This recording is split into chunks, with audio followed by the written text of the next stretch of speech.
يدرسك بقى، انت زملكاوي بتطلع تطخ في الاهلي بس عشان تتشهر، ولا زملكاوي بتتكلم بموضوعيه؟ ده الفرق ما بين الاثنين. اسلام علو الفتره الاخيره بيذكر ايجابيات الاهلي كتير قوي، ده مم. غير من اللي بيحصل في الاهلي. ولا انت عايز تكسب جمهور الاهلي يبقى معاك اكبر جمهورين في مصر، الاهلي والزمالك بصراحه. جمهور الاهلي كده كده بيحضر في الطرفين، وده على فكره حاجه للعلم. يعني انت لسه قايلك من شويه خالف تعرف، ده اصلا لمصلحه ليا افضل ضد النادي الاهلي.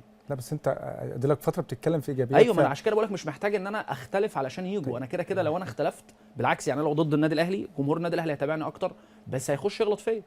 سحب البوستات شويه من تحت رجليك من جمهور الزمالك لما اتكلمت عن ايجابيات الاهلي، ولا ما اثرش؟ حاسس انه ما اثرش؟ لا اثر طبعا، اثر. في بعض من جمهور الزمالك بيزعل، ولكن المقياس هنا هو اللي انا بقوله ده كلام موضوعي وكلام حقيقي واقع، ولا انا بطبل باللغه السائده يعني انا بقول لحضرتك دلوقتي ان الاهرامات من عجائب الدنيا السبعه. تمام. هل دي معلومه ولا تطبيله؟ بقول ان الفراعنه عملوا معلومه اكيد طبعا. دي معلومه. لما اجي اقول ان الاهلي بطل مثلا خد ال11، دي معلومه ولا مش معلومه؟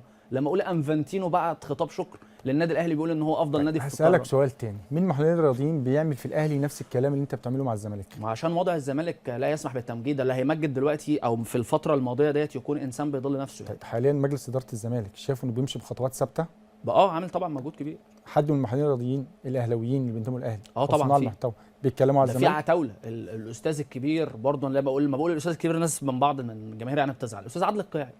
طب ده مش مهندس صفقات في النادي الاهلي ورئيس شركه الكره بتاع النادي الاهلي، صح كده؟ وعشان بس طلع اشاد باسلام علو بقى بالنسبه لهم دي برضه حاجه غريبه. الاستاذ عادل القيعي هل محتاج ان هو يمجد في نادي الزمالك او يشكر مجلس ادارته؟ لا. طب طلع من حوالي تقريبا شهر، طلع اشاد بنادي الزمالك بصفقاته قبل الزياره.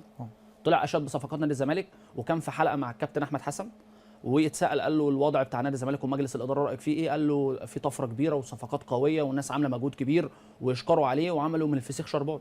طب ده الاستاذ عادل القيعي. طب هل هو كده بيطبل عايز ود الزمالك؟ بقول حقيقي موجود برضه، ده واقع. زي ما جيت قلت لك الحقيقه حاجه والتطبيل حاجه يعني. معنى كمان انت بتحاول تلتزم المهنيه في الشغل في شغلك. لو شايف ان الاهلي يستحق التمجيد فبمجد بغض النظر هيزعل جمهور الزمالك او لا، صح؟ وبغض النظر هيزعل جمهور الاهلي برضه ولا لا. انا طلعت انتقدت حسين الشحات في تصرفه مع محمد الشيبي في بدايه الازمه خالص. ما لو هيزعل جمهور الاهلي انا كده كده بتكلم على حسين الشحات، فانا معروف اني زملكاوي، فده مش هيزعل الاهلي، مش هتفرق. انت كده كده منتمي للزمالك. انا بتكلم على العكس بقى.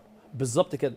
انا بس بتكلم على اللي بيقول لك اصل هو ما يقدرش ينتقد جماهير النادي الاهلي لانها الاكتر عنده او اكتر متابعه. تمام. لا بالعكس، محمد رفعت اللاعب الناشئ في النادي الاهلي لما عمل حركه مش كويسه في 100 عقبه او في ملعب نادي الزمالك، ملعب حلمي زموره، لما نادي الزمالك خسر، انا طلعت انتقدت التصرف بطريقه حتى كمان شديده جدا، وبرده ما اتكسفتش ولا جيت قلت لا ده اهلاويه يزعلوا. بالعكس، الناس طلعت واشادت.